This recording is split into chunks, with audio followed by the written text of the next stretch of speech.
Liberal Dan Radio presents Fat Man Rant. Republican Representative Rich McCormick suggested that students should get jobs to pay for their lunches. Like, you should go work for McDonald's if you want to pay for your lunches. Basically saying that all these kids are, I guess, freeloaders and they shouldn't be fed during the day, that it doesn't matter who their parents are, if their parents are wealthy, if their parents are poor, if they can't afford to pay for lunches. Screw those kids, right? Screw those little freeloaders, according to the GOP, according to the MAGA folks. So any of y'all who voted for Donald Trump, if your kids qualify for and get free school lunches, then they don't care about you. And I hope you sit there and I hope you understand what your vote did.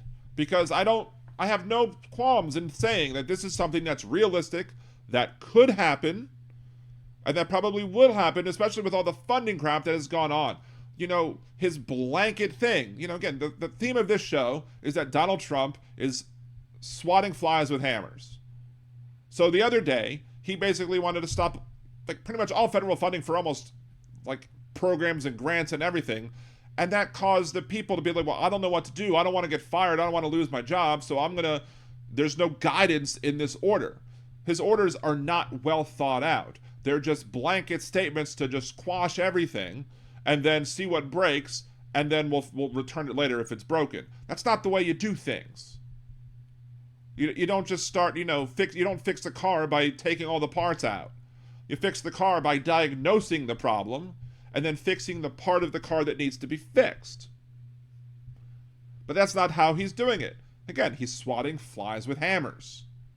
And so he's going to throw the baby out with the bathwater. He's going to make it so that, or these Republicans now want to make it so that these kids won't be able to get food at school.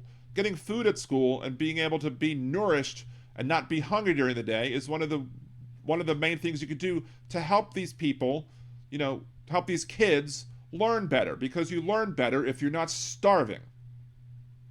And many of these people can't afford the food. And one of the things that has been great that the federal government had been doing, and that states can apply for, local school districts can apply for, is simply the fact that if you live in an area that has a large amount of people who would qualify for free student lunch, you don't have to force all of the people in the school to have to fill out applications and jump through hoops, because a lot of these people may not be knowledgeable of how to do that. They may not be able to have the time or the understanding of what needs to be done to be able to qualify for school lunches. So if you have enough people in the area that would normally qualify for these school lunches, they've made it so that the schools can just say, we just want to have a blanket grant for these school lunches, and as such, they'll be able to get everybody in the school, regardless of their ability to pay, school lunches, which again is great to do, because no kid should have to spend their Make-A-Wish or use a Make-A-Wish to try and pay off school lunch balances. Kids shouldn't have to worry about whether or not they're able to eat or not.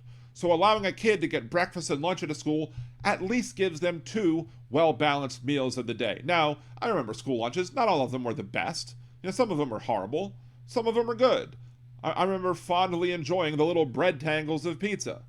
But I had to pay for it because we didn't qualify for free school lunches. It might have been better on my mom, who had a limited income, but was still too much for to qualify for that assistance. It would have been better if everyone would have just gotten free lunch, and then you don't have to worry about it.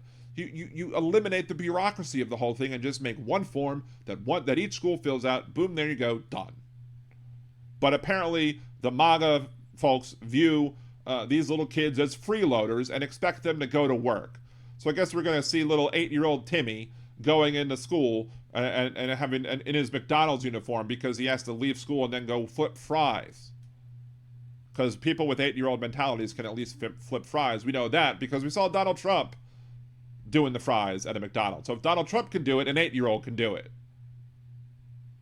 But it's absolutely absurd that they're coming after the most vulnerable of us. And that's how they do this. That's how they win, by attacking the most vulnerable of us so that they are harmed.